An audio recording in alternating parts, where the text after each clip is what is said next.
Je vais vous raconter l'histoire de l'étoile de mer. Un jour, un homme, pendant ses vacances, décide de se lever plus tôt pour aller au bord de la mer voir le soleil qui se lève. Arrivé au bord de la plage, il s'aperçoit qu'il y a un millier d'étoiles de mer qui se sont échouées durant la nuit. Il est très étonné. Et là, il aperçoit une femme qui ramasse les étoiles de mer, une à une, et les rejette très loin dans la mer. Très surpris, il s'approche d'elle pour la féliciter, bien que selon lui, c'est une tâche impossible. Il lui dit, mais madame, même si vous vous appliquiez toute la journée à les lancer une à une aussi loin que vous pouvez, ben ça fera aucune différence sur la plage. Il y a bien trop d'étoiles qui s'échouent. Et là, la femme, qui venait juste de recueillir une étoile de mer, se redressa, regarda l'homme dans les yeux et avec un grand sourire lui dit « C'est vrai, peut-être que ça fait aucune différence et ça change peu de choses sur la plage, mais pour cette étoile-là, ça fait toute la différence. » Tous ensemble, nous pouvons faire la différence pour toutes les étoiles de mer. La solution, l'inclusion scolaire. Pour un climat d'entraide dans la classe. Pour le respect des différences. Pour qu'on apprenne tous ensemble. Pour que la différence devienne la normalité. Pour que les élèves développent une meilleure estime d'eux-mêmes. Pour considérer l'unicité de chacun. Ça commence ici et maintenant. L'acceptation de la différence dans la société prend beaucoup de temps à évoluer. Pour qu'elle évolue un peu plus vite, ça prend des changements. Et le changement, à mon avis, dans notre société peut se faire par le système scolaire. Si le système scolaire met de l'avant l'acceptation de la différence, eh bien, ça risque d'avoir des répercussions sur la société en général.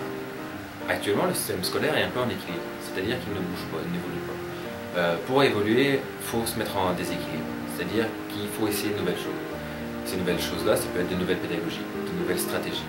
Et l'inclusion est une de ces pédagogies qui peut être mise de l'avant dans le système scolaire québécois pour l'acceptation de la différence. Ensemble, faisons un pas vers les classes inclusives afin de considérer ce qui les rassemble plutôt que ce qui les distingue. Parce que la recherche a prouvé qu'il n'y avait pas d'impact négatif.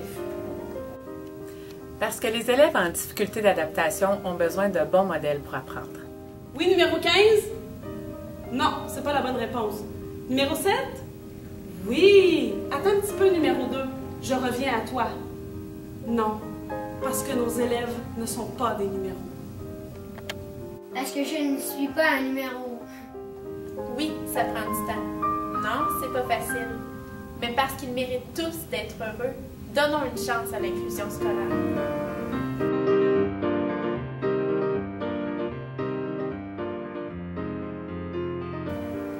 Pour nous, ça ferait la différence.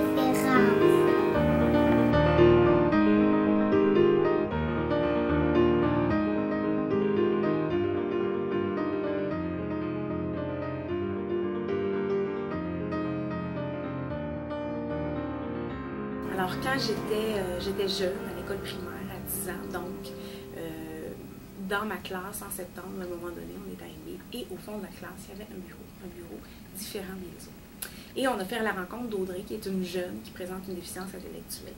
Et j'étais très curieuse par rapport à Audrey, la façon dont ça fonctionnait dans la classe. Donc, il faut comprendre, c'est dans les années 80, c'était plutôt de l'intégration scolaire.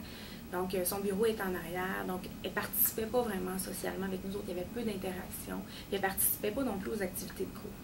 Donc, on pigeait un nom à chaque semaine et il y avait une personne qui allait faire le mini-prof durant la semaine quand le spécialiste n'était pas avec elle. Mais moi, à travers cette expérience-là, j'ai découvert Audrey, j'ai découvert quelqu'un de différent.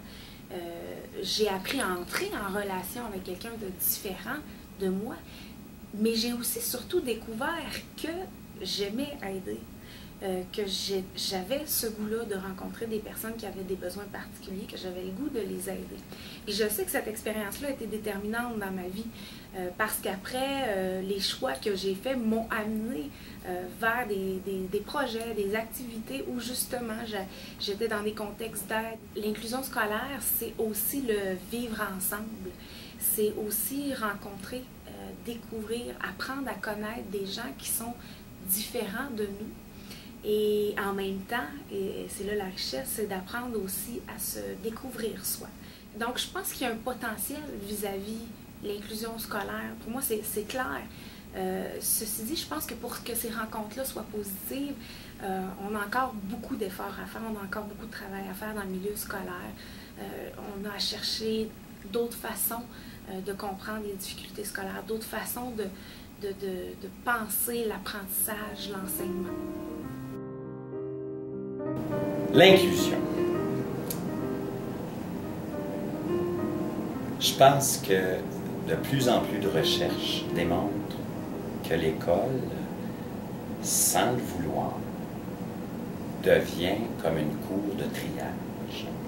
C'est-à-dire que ceux qui sont capables de bien faire les tâches scolaires, ben, ont le droit de réussir. Puis les autres, ben, on espère qu'ils se trouveront une route, un chemin pour être moyennement ou le plus fonctionnel possible. Maintenant, si on a le goût d'améliorer nos sociétés, on n'a pas le choix de repenser à ce qu'on fait dans les écoles pour nous assurer que tous les citoyens, indépendamment de leur force, indépendamment de leurs caractéristiques, peuvent avoir le droit de vivre puis de respirer dans une démocratie. La tendance, c'était plaçons-les dans des endroits où ils vont être entre eux, puis où on va pouvoir leur offrir le maximum. Maintenant, ce qu'on constate, c'est quand on les met dans des classes séparées, c'est quand on éloigne les jeunes qui ne sont pas capables de faire comme la norme, bien, ces jeunes-là n'évoluent pas nécessairement. Et on peut même parler de régression. Moi, je vais arrêter de parler de la recherche, je vais parler de mon fils. La semaine avant la semaine de relâche, il y avait un spectacle à l'école de théâtre.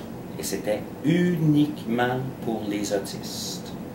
Alors, j'ai assisté à un spectacle qui n'avait rien à voir avec ce qui se passe dans la société, c'est-à-dire un spectacle où sur scène, il y avait 35 élèves autistes.